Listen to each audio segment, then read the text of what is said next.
Hello friends, Lakshmi কিচেনে সবাইকে welcome জানাই। আজ আমি তোমাদের সঙ্গে নিরামিষ চিলি সোয়াবিন রেসিপি শেয়ার করব। তোমরা ভিডিওটি না টেনে প্রথম থেকে শেষ অবধি দেখতে থাকো। আশা করি এই রেসিপি তোমাদের সবার ভালো লাগবে। তোমরাও বাড়িতে সহজ পদ্ধতিতে এইভাবে বানিয়ে ফেলতে পারবে।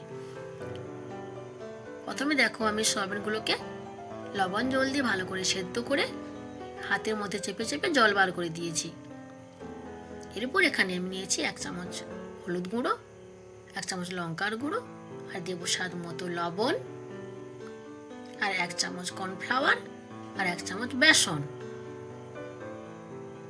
দিয়ে আমি জল ছিটিয়ে দিয়ে আমি ভালো করে মেখে নেব।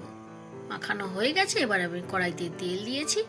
সোয়াবিনগুলোকে ভালো করে নাড়াচাড়া করে উল্টে পাল্টে লাল লাল করে ভেজে নেব। আমার এই ভিডিওটি ভালো লাগে তোমরা একটা লাইক আর চ্যানেলটিকে সাবস্ক্রাইব করে দিয়ে সবাই আমার পাশে থেকো। এখানে দিয়েছি আমি কয়েকটা আলু কেটে দিয়েছি। এবার আমি লাল লাল করে ভাজা হয়ে গেলে আমি নামিয়ে নিচ্ছি।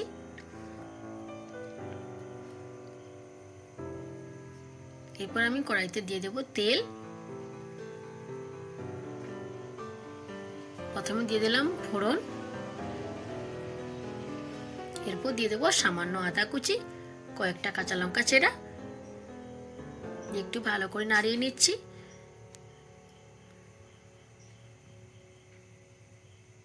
এরপর দিয়ে দেবো ক্যাপসিকাম আর টমেটো কুচি দিয়ে একটু ভালো করে নাড়াচাড়া করে নেব।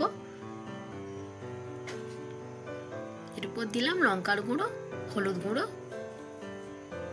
আর জিরের গুঁড়ো দিয়ে একটু ভালো করে নাড়াচাড়া করে নেব। ক্যাপসিকাম আর টমেটো ভালোভাবে সেদ্ধ হয়ে গেলে এরপর দিয়ে দেবো tomato sauce, green chilli sauce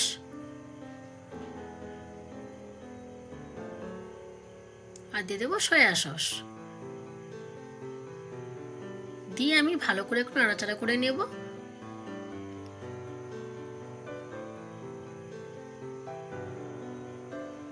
এই রেসিপি কিন্তু খেতে খুবই ভালো লাগে। নিরামিষ দিনে তোমরা এইভাবে বানিয়ে ফেলতে পারো। সামান্য কয়েকটা উপকরণ দিয়ে এইভাবে কিন্তু টেস্টি একটা সোয়াবিন রেসিপি বানানো যায়। তোমরা অবশ্যই ভিডিওটি দেখে তোমরা বানিয়ে ফেলতে পারবে। এখানে দেখো, আমি সমস্ত মশলার সঙ্গে সোয়াবিনগুলো দিয়ে 1.5 বাটি মতো জল অ্যাড করেছি। এবার দেখো ফুটে গেছে, খুব সুন্দরভাবে সোয়াবিন আলু সেদ্ধ হয়ে গেছে, ক্যাপসিকাম সমস্ত সুন্দরভাবে সেদ্ধ হয়ে গেছে। এরপর আমি গ্যাসের ফ্লেমটা অফ করে দিয়ে সবার শেষে দিয়ে দেব চিনি আর দেব গরম মশলা। তোমরা কমেন্ট করে জানাও কেমন হয়েছে রেসিপি।